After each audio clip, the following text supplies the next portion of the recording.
Halo calon ibu dan ibu-ibu lovers, tahu nggak sih dampak rokok bagi tumbuh kembang dan kesehatan bayi? Apa sih dampaknya? Kamu nanya? Masa nggak tahu sih? Emang gimana, Wit? Nah, pada nggak tahu ya? Ya udah yuk kita bahas apa dampak rokok pada bayi dan bahaya merokok pada busui. Nah, sebelum masuk ke bahaya rokok, kita nih bahas dulu nih, apa sih perkembangan bayi? Perkembangan masa bayi itu adalah sebagai proses di mana masa bayi itu mengalami perubahan seiring berjalannya waktu. Bisa dikatakan perkembangannya ini mengacu pada urutan perubahan fisik, bahasa, emosi, dan pemikiran dia. Dan juga perkembangan bayi baru lahir hingga usia 3 bulan itu ada seperti menggerakkan kaki dan tangan secara bersamaan, mengangkat kepala hingga 90 derajat, dan dada ketika ia berada pada posisi tengkurap. Dan bayi ini juga mulai belajar cara merespon saat dia mendengar suara bel, mampu mengatakan O dan A, dan dia itu mampu tertawa dan memekik kencang gitu. Nah, masa bayi merupakan masa ketergantungan di mana ketidakberdayaan dan masa membutuhkan orang lain atau masa yang menuntut kesabaran orang tua secara psikologis. Masa bayi merupakan saat di mana terbentuknya sikap dari orang-orang yang berarti bagi bayi itu sendiri. Kebanyakan sikap yang terbentuk sepanjang periode prenatal mungkin berubah secara radikal setelah bayi dilahirkan. Tetapi ada beberapa di antaranya yang relatif menetap atau semakin kuat tergantung pada kondisi pada saat kelahiran dan pada mudah atau sulitnya penyesuaian antara bayi dan orang tua. Pada masa bayi, kerap diiringi dengan tangisan, di mana tangisan ini memberikan petunjuk bahwa bayi menginginkan sesuatu. Ada juga nih beberapa masalah perkembangan yang dialami para bayi. Contohnya pada perkembangan fisik, ada beberapa bayi memulai kehidupan dengan badan yang lebih kecil dan perkembangan yang kurang normal. Nah, hal ini disebabkan karena belum cukup umur atau kondisi fisik anak yang buruk akibat dari ibu yang kekurangan gizi, mengalami tekanan atau kondisi kurang baik lainnya selama periode prenatal. Akibatnya, bayi itu cenderung tertinggal dari teman-teman sebayanya. Yuk kita lihat video yang satu ini.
Dari video yang kita lihat tadi, kita tahu bahwasanya kebutuhan gizi sangatlah penting bagi ibu hamil supaya anak dapat tumbuh dan berkembang dengan baik. Nah, ternyata perkembangan masa bayi tidak hanya terfokus pada perkembangan fisiknya saja nih, melainkan pada pembentukan pola-pola psikologis dan mentalnya juga. Contohnya untuk makan dan buang air.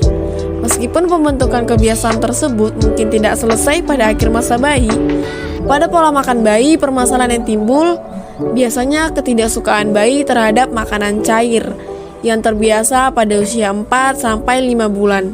Sehingga cukup sulit nih bagi para bayi untuk menyesuaikan diri dengan makanan yang agak keras. Ada faktor lain nggak yang mempengaruhi perkembangan bayi itu?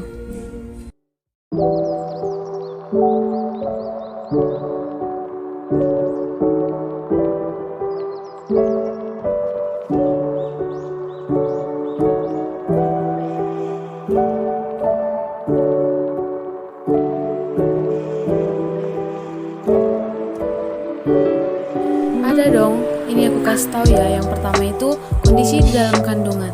Nah, di sini itu, ibu harus berupaya menjaga kehamilan dengan baik guna menghindari kecacatan pada bayi. Caranya itu dengan selalu mengkonsumsi makanan bergizi, makanan bernutrisi tinggi, dan menghindari kebiasaan yang dilarang selama hamil. Nah, ibu juga harus rutin kontrol kandungan sesuai jadwal yang diterapkan oleh dokter untuk mengetahui perkembangan janin dan kondisi kesehatan ibu itu sendiri. Yang kedua itu ada faktor genetik. Nah, ada juga nih faktor genetik. Kalau genetiknya yang baik itu bisa berisiko tinggi menghasilkan genetik yang baik pula. Sementara genetik yang kurang baik akan berisiko menghasilkan genetik yang kurang baik. Yang ketiga itu ada faktor persalinan. Misalnya saja bayi mengalami asfiksia atau trauma di kepala yang bisa memicu kerusakan jaringan otak hingga menghambat tumbuh kembang bayi. Selanjutnya itu ada faktor gangguan hormon. Contohnya saja itu gangguan hormon hipotiroid atau yang sering kita dengar itu dengan nama hipotiroidisme kongenital. Nah, bayi yang menderita penyakit ini memiliki gejala berupa lidah berukuran besar, sesak napas, penyakit kuning, tidak mau menyusu, pertumbuhan yang terhambat, berat badan rendah, terlambat berjalan, dan lainnya. Nah, bayi akan membutuhkan perawatan medis untuk bisa sembuh dan tumbuh berkembang dengan normal. Oh, segitu aja. Enggak dong, ada lagi nih. Selanjutnya ada nutrisi dari makanan. Nutrisi yang didapat dari asupan makanan yang bergizi lengkap akan mendukung tumbuh kembang bayi dari dalam tubuh. Nah, untuk bayi usia 0-6 bulan, ASI adalah nutrisi yang terbaik. Saat memasuki usia 6-12 bulan, bayi sudah mulai bisa diberikan makanan padat pendamping atau yang biasa disebut MPASI yang mengandung protein, karbohidrat, lemak, vitamin, dan mineral. Selanjutnya ada pola asuh. Pola asuh akan membentuk kepribadian dan mempengaruhi perkembangan bayi, sehingga ibu harus mengasuh dan mendidik bayi dengan benar supaya ia tumbuh menjadi pribadi yang baik dan berkembang dengan sempurna. Nah, selanjutnya ada sanitasi. Lingkungan yang kurang bersih dapat menjadi tempat bibit penyakit berkembang biak. Akibatnya, bayi jadi rentan terserang penyakit seperti diare, demam berdarah, flu, hingga tipes. Bayi yang sering sakit akan susah mendapat cukup nutrisi dalam tubuhnya, sehingga tumbuh kembangnya pun jadi terhambat. Ada lagi nih, rumah tinggal. Rumah tinggal juga harus bersih, tidak penuh sesak, dan semua penghuninya harus sehat agar bayi sehat dan berkembang dengan sempurna. Yang terakhir ada ekonomi keluarga. Pada keluarga yang berpendapatan cukup, dapat dengan mudah memberikan semua kebutuhan bayi, sehingga pertumbuhan dan perkembangannya pun dapat berjalan dengan maksimal. Sementara keluarga yang berpendapatan rendah tidak mampu mencukupi semua yang bayi butuhkan. Akhirnya, orang tua akan selalu berusaha untuk mencukupi semua kebutuhan anaknya. Gimana nih ibu-ibu lovers? Apakah sudah dicatat? Pasti udah dong ya.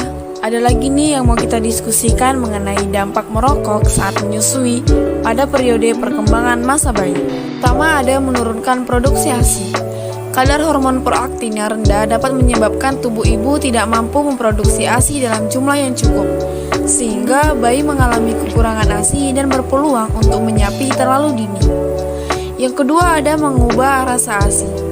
Ibu menyusui yang merokok akan menghasilkan ASI dengan rasa dan aroma yang menyerupai rokok pula. Merokok saat menyusui dapat menyebabkan kadar vitamin C dalam ASI berkurang, sehingga para bayi tidak mendapatkan vitamin C yang cukup untuk pertumbuhan kembang pada tubuhnya.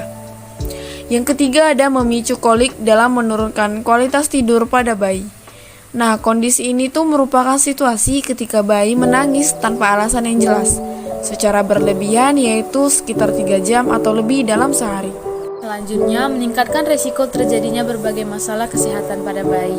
Bayi akan lebih berisiko mengalami rinitis, apnea, infeksi virus, bronkitis, radang paru-paru, hingga penyakit pernafasan kronis. Bayi juga akan lebih rentan mengalami alergi, gangguan pendengaran dan penglihatan, muntah-muntah setelah menyusu. Lalu di kemudian hari, ia juga menjadi lebih risiko menderita hipotiroidisme dan diabetes. Yang satu ini yang menunjukkan contoh anak bayi yang terkena bronkitis.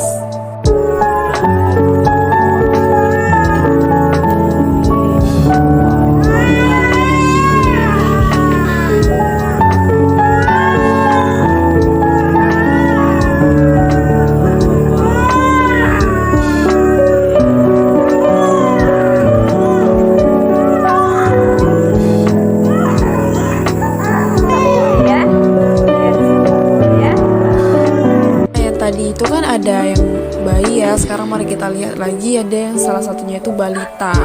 Dimana balita ini dia salah satu korban bronkitis karena dia itu salah satu perokok pasif. Kita simak videonya.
Dari video yang sudah kita lampirkan tadi, kita ketahui nih bahwa salah satu penyebab utama dalam bronkitis itu ialah asap rokok maupun rokok itu sendiri.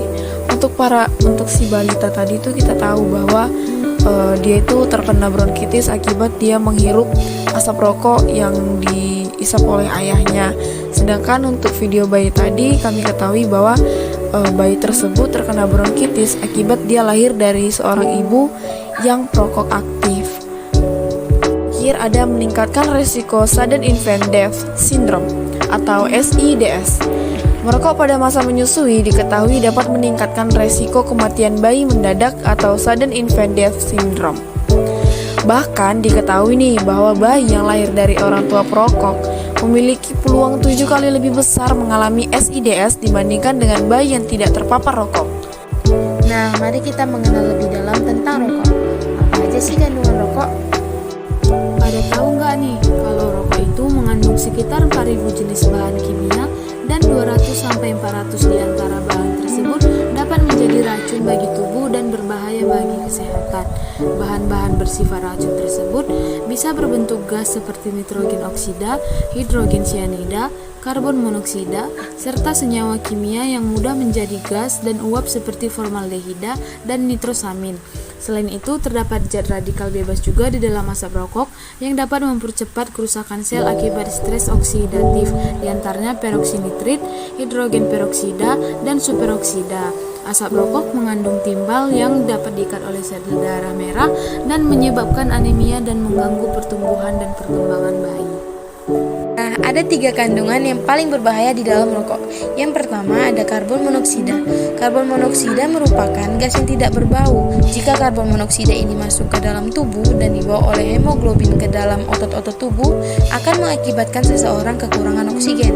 Yang kedua ada nikotin. Nikotin merupakan cairan berminyak tidak berwarna. Zat nikotin dapat mencapai otak hanya dalam waktu 15 detik setelah dihirup. Orang yang sering terpapar nikotin dapat mengalami muntah-muntah, kejang, gangguan pada sistem saraf, hingga hambatan pertumbuhan. Bahan ini juga dapat menyebabkan peningkatan tekanan darah, detak jantung, aliran darah ke jantung, dan penyempitan arteri. Dan yang terakhir ada tar. Tar merupakan cairan kental berwarna coklat tua atau hitam yang dapat dari kristalasi kayu dan arang, juga dari getah tembakau. Zat inilah yang menyebabkan kanker payudara.